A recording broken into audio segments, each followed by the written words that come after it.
નમસ્કાર દોસ્તો, અમારી ચેનલમાં તમારું હાર્દિક સ્વાગત છે। આજની સ્ટોરી। સવારનો શાંત સમય હતો। શહેરના એક પ્રાચીન મંદિરમાં ભક્તો ધીમે ધીમે આવતા હતા। મંદિરના ઘંટનો અવાજ અને આરતીના સુગંધથી આખું વાતાવરણ ખૂબ પવિત્ર લાગતું હતું। એ જ મંદિરના આંગણે એક યુવક આદિત્ય દર રવિવારે આવતો હતો। તેને મંદિરની શાંતિ ખૂબ ગમતી। અહીં આવતા તેને મનમાં એક અલગ શાંતિ મળતી।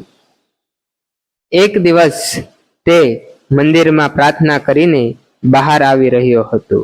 એ સમયે તેની નજર એક યુવતી પર પડી। તેનું નામ હતું પૂજા। પૂજા પણ દર અઠવાડિયે મંદિરે આવતી હતી। પૂજા મંદિરમાં દીવો પ્રગટાવી રહી હતી। તે ખૂબ શાંતિથી પ્રાર્થના કરી રહી હતી। અચાનક પવનનો ઝોકો આવ્યો અને તેની થાળીમાં રહેલા ફૂલ નીચે પડી ગયા। આદિત્ય તરત જ આગળ આવ્યો અને ફૂલ ઉઠાવીને તેને આપ્યા। પૂજાએ હસીને કહ્યું, ધન્યવાદ। આદિત્ય બોલ્યો, કોઈ વાત નથી।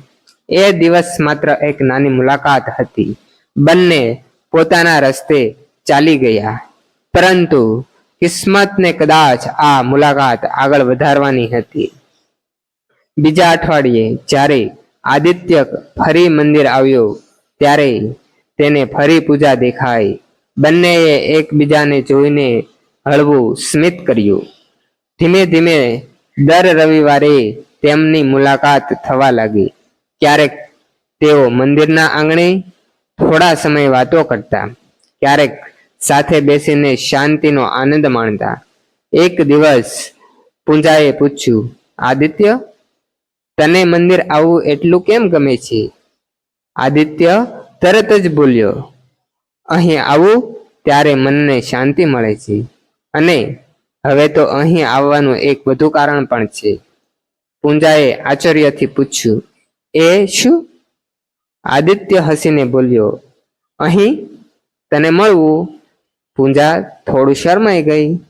સમય પસાર થતો ગયો। હવે મંદિરની મુલાકાત બંને માટે ખૂબ ખાસ બની ગઈ હતી।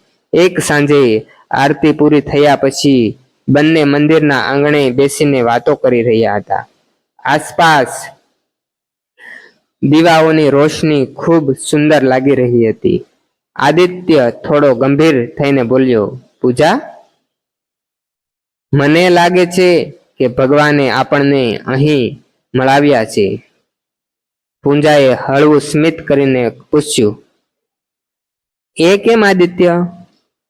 તો આદિત્ય બોલ્યો, કારણ કે જ્યારે હું તારી સાથે હોઉં છું ત્યારે દિલમાં એક ખાસ ખુશી થાય છે। પૂજા થોડા સમય માટે ચૂપ રહી, પછી તે બોલી, મને પણ એવું જ લાગે છે। બંને એકબીજાને જોઈને હસવા લાગ્યા। તે દિવસ પછી મંદિર માત્ર પ્રાર્થનાની જગ્યા નહોતું રહ્યું, તે તેમની પ્રેમ કથાની શરૂઆતનું સ્થાન બની ગયું। અને જ્યારે પણ તેઓ મંદિરની ઘંટ સાંભળતા ત્યારે બંનેને એ દિવસની યાદ આવી જતું જ્યારે મંદિરના આંગણે બે દિલો વચ્ચે પ્રેમ જન્મ્યો હતો। જો મિત્રો તમને અમારી આવી લવ સ્ટોરી ગમતી હોય તો તમે અમારી ચેનલને લાઈક કરો, શેર કરો અને સબસ્ક્રાઇબ કરો। Thank you.